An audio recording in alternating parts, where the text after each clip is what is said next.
Dass ihr alle dabei seid. Mein Name ist Valandi Zanti. Mich könnt ihr jede Woche, jeden Samstag auf Pro7 Max hören und sehen. Und heute haben wir ein ganz besonderes Interview, nämlich mit dem WWE Superstar Theory. Er ist der aktuelle WWE United States Champion und ich freue mich, dass wir ihn jetzt gleich begrüßen können. Natürlich begrüße ich euch auch hier direkt und freue mich, dass ihr alle da seid. Deshalb Gruß in die Runde und ich freue mich, wenn jetzt gleich Theory reinkommt. Währenddessen darf ich einige Sachen hier gerade wegmachen. Das war so nicht geplant.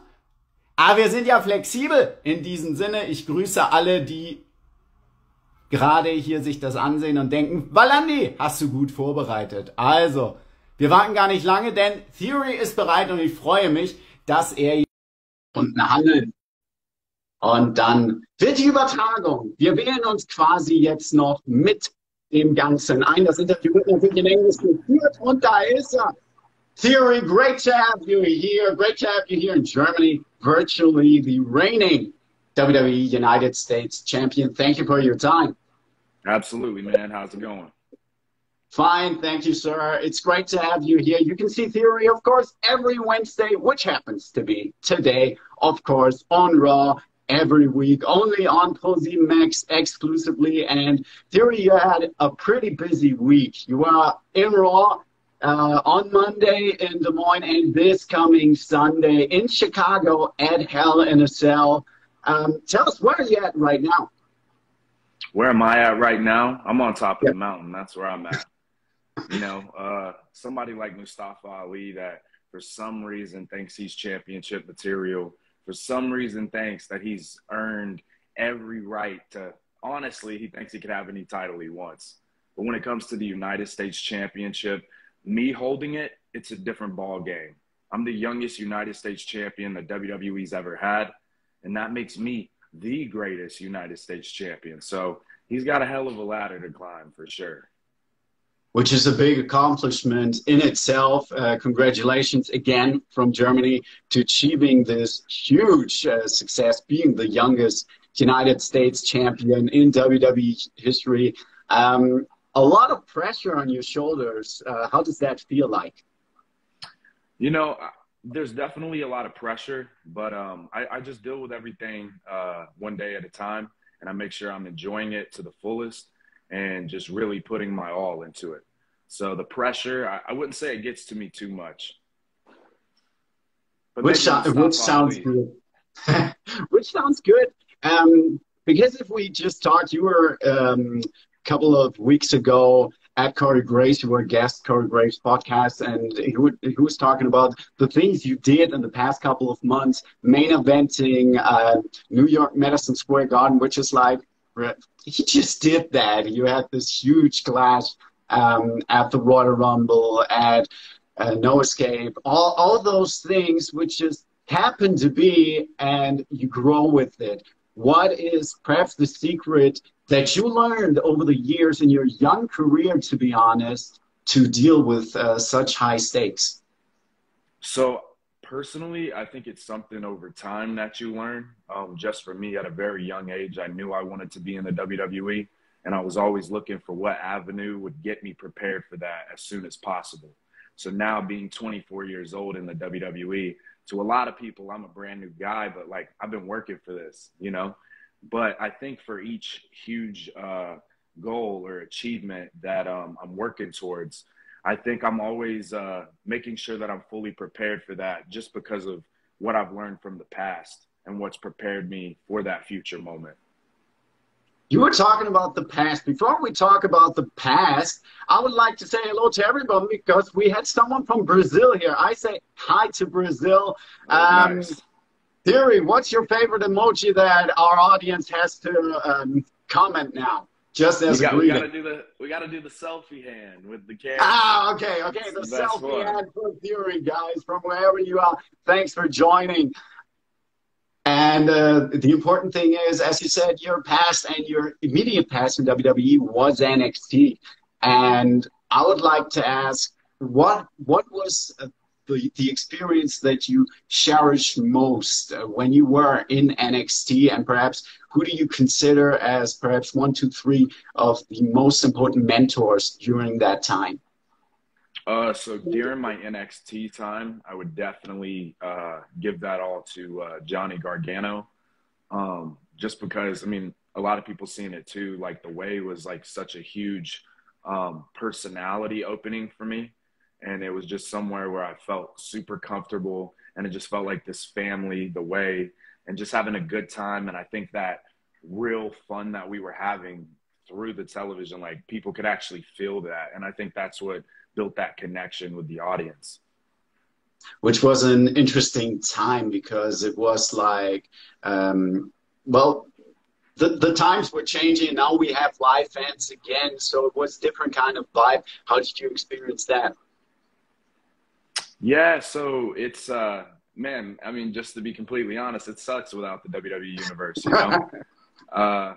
It's I love what I do, and I have a lot of passion for it, but I love to get to enjoy it with the WWE universe, and nothing is like that energy, and nothing will change that energy. So we always got to have the WWE universe. I do not want to go back to not having an audience. Which is actually the best thing that we can say about the experience. And you were talking about passion just a minute ago. You had a very passionate rivalry, if I want to say, at WrestleMania with Pat McAfee on SmackDown. SmackDown, of course, you can see every Saturday on ProSiebenMax exclusively. And I got to tell you, from Germany, it was one of the most talked about things. When the show was airing, it was like Theory and McAfee, those guys, you two guys, you made something where the people here in Germany, really, they were watching this show and said, we want to see those two clash. How did you experience this special WrestleMania experience? You had a lot of people crossing paths with you. Yeah, this was a very, man, honestly, I want to just say it was like my real first WrestleMania moment, just because if you look at, you know, when I performed in WrestleMania 36, we were no audience, and everybody knows when it comes to WrestleMania, that is the biggest audience that WWE has. And I was just like, man, like, this is it. This is my real first WrestleMania match. It's against somebody like Pat McAfee, who's a hell of an athlete, who has, you know, his own show. What does he not do? So being in the ring with somebody like that, who, you know, attracts his own audience, and then at the same time to have my mentor, Mr. McMahon, ringside, and then to top it all off, we get Stone Cold Steve Austin. Yeah, it's I don't know, it's just a hell of a ride, right? Yeah, it is, to say the least. And again, pressure is always something which, from the outside, we are thinking, because we're not in this situation, but you said from a young age, you learned that. And I would like to say, well, perhaps you can fill us in. You started really at a young age with bodybuilding, and you won competitions because, no, perhaps you can fill us in.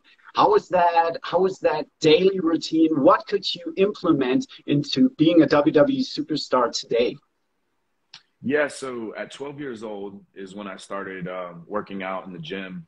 I think you had to be 13. So I was like sneaking in with my mom. So how hilarious is that at 12 years old? Like, just, man, I gotta get big because I want to be in WWE one day. But that was the goal. That was always the goal. So over the years, from being 12 all the way to 17, when I was 17 is when I finally, I found out about a bodybuilding show. And I found out, you know, if you win that show, usually WWE's there, you know, with scouts, and, you know, you might get offered a tryout. So at 17, in my mind, I'm thinking, man, if I go in here and I win this show and I give it my all, that's it. I'll get my tryout and I'll be on my way, and everything that I had been working for. And I just remember just the diet alone for a bodybuilding show was so mentally draining, and it was tough. And just to whoever does that, kudos to them, because it's a lot of work. And just the training and just the mentality it helps you build just over years, just being in the gym. Like, it just helps you learn discipline and really just being committed to something, you know, on good days and bad days. So for me, you know, that was the only goal in bodybuilding, was to try to get noticed by WWE. And then obviously that didn't work, but that time from being 12, starting working out all the way until then, even though, you know, I won the show and it was awesome and I got the trophy, I just wasn't satisfied. But that was the good thing, and that was the passion about that working out, and that dream for WWE was that energy and that fuel that pushed me to get there. So without that, I would say, without working out and without even going through that story, it just helped build character to get me ready. So I would just say, man, that's just super important, especially if you can find anything in life that can help you stay that dedicated and that committed, even on the good days and on the bad days. You had full support from your parents, as you just said, right? Yep. Yeah. Were you like, how is that? I really want to know, because it's, what do you tell them as a 12-year-old? I want to start bodybuilding because I want to become a WWE superstar. Did it work out like that, or how was that? Yeah, that's literally how you said it. Is I said that to so many people, and the only reason that would change is if I said I was 13 saying it, or I was 14 saying it, or 16 or 18 or 20. You know, I would always say the same thing. And it's so funny to go from when you have nothing like on the table to prove or show like a reason why you're going to achieve it. And so many people are like, what? Like, but over the years, watching myself, you know, actually get into wrestling and do independent shows and then get signed to WWE. It's always interesting to watch how many people slowly come out of nowhere, you know? Yeah, of course. Yeah, you know? yeah, of course. We always knew. We always had your back. We supported you. Yeah. Yep. Yeah. And the past couple of weeks, you definitely said that one of the biggest inspirations, if we can say it this way, was John Cena, which is interesting because there are a lot of parallels. You also started in bodybuilding. You said, again, shout out to Corey Graves, his awesome podcast, that you want to defend your United States Championship in the future against him. Now is an important time because in WWE we celebrate his 20-year anniversary from his debut, so could be a great time. What do you say about that? You know, if it's a celebration, I don't think there's a bigger celebration than me and John Cena for the United States Championship. Maybe at SummerSlam, you know, but hey, I'm always on Monday Night Raw, and I know John Cena loves Monday Night Raw, so let's do it. Sounds good. And you know what also sounds good? You just mentioned SummerSlam. And of course, we in Europe right now are very anxious because there's a huge date coming with Clash at the Castle in September. It's going to be the first premium live event for over 30 years, and we're really looking forward to it. Guys, tickets are on sale, and I don't know, how do you say in English, going out? A lot of tickets already sold, so go check that out. I would like to ask you, because the last big event in Europe was SummerSlam 92. Do you have some special memories? And if you do, which would those be? So for me, the SummerSlam around that time, I actually wasn't even born. Yeah. So I know that was a nice question for an old guy.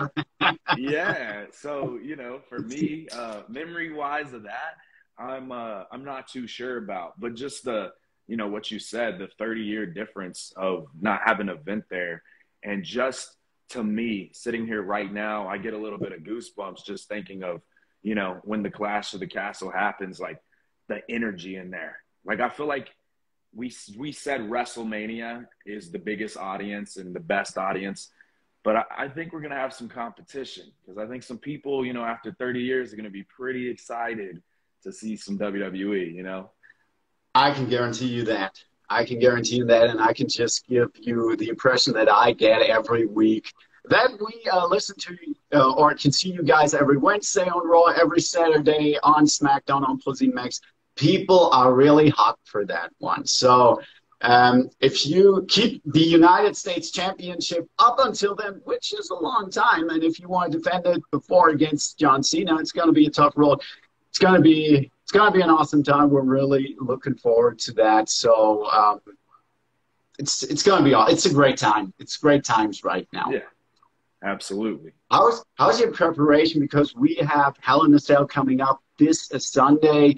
Going into a special event, a premium live event like that, is there special preparation physically for you, mentally? Because it's not like any other weekend. Do you have something that you do as a ritual? You know, I would say that I'm always prepared. In this situation against Mustafa Ali, I have absolutely zero preparing to do. If you've seen how the last few weeks have been, he's just not on my level. And he's just like, he's playing catch up. And he was actually been in the WWE longer than me. And it's very upsetting. And he's somebody that thinks that I've been given everything. And just because I'm Mr. McMahon's protege, that it's easy for me. But that's the difference. And, you know, Monday Night Raw, you said, is today where you're at. So everybody will get to see exactly why Mustafa Ali is not championship material. And I think Monday I proved that. So they'll find out today.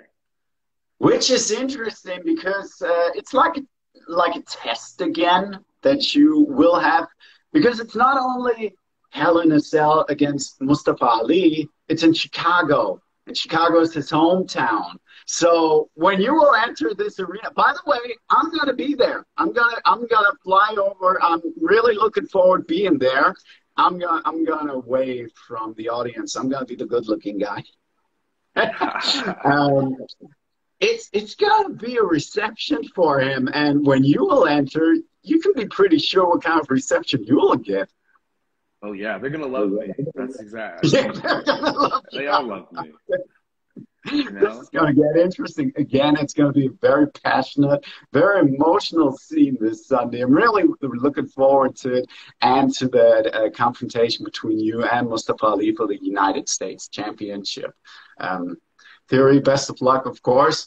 And I would like to switch gears and topic to one other thing, which we can see on Raw, which does not perhaps is immediately now your rivalry, but what we can see, and that is WWE Hall of Famer Edge. Edge is making a lot of noise, a lot of rumblings, and he's taking a lot of people under his wings. And he's he's recruiting right now also people. Now, let's play a little scenario, what if? What if Edge asks Theory to join the Judgment Day? What would that answer be? I would really be interested in that one. What are your thoughts? That's a good question. That's definitely, you know, Judgment Day is something that's definitely becoming a strong force. Especially, you know, you have Edge, the legacy there, and then you have somebody like Damian Priest, the force that he brings.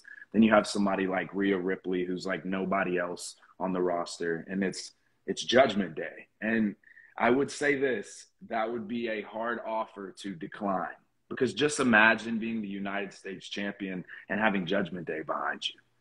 But see, that's the other thing too. They might not like that because I said behind me, but everybody knows Austin first, right? Well said, Theory. Great answer. To wrap it up, I would like to not play a game, but I would like to finish it with 5 quick questions. I'll just answer you this or that, or some, I don't know, some funny things perhaps, or some about the personal things of Theory. And you have 1 word or 1 sentence that you can answer. Is that fine for you?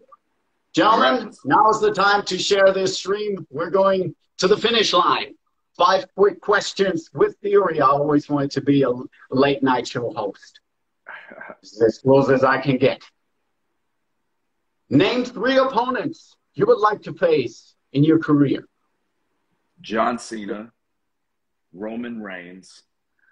Oh, this last one. Mr. McMahon. Mr. McMahon. That's a great one. Didn't expect that. Yeah, that sounds. Don't tell him that. I won't. Nobody retweet that or make it a tweet. That's a good answer. All right. Number 2, reading books or watching movies. Definitely watching movies, but I should read books. So everybody should read books. Yeah, definitely. Recommend. And what was the last movie you saw? The last movie that I In saw, theaters. In theaters. Doctor Strange. Cool. Cool. I know a lot of people will like that answer. That was a great one. I enjoyed it. Third question. Living with roommates or living alone? Living alone. Living alone. I can feel that. Yeah.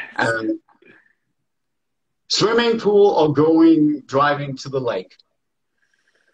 You know what? I would just say swimming pool because it's just more convenient, you know? And it's always fun to go to the lake or the beach or whatever, but the after part is just the worst, you know? So we have a little insight there. Thanks for that. That sounds good. There's your quick answer. And now the last one, which again refers to your opponent at Hell in a Cell this Sunday. How many championships has Mustafa Ali won in WWE in his career? I don't care.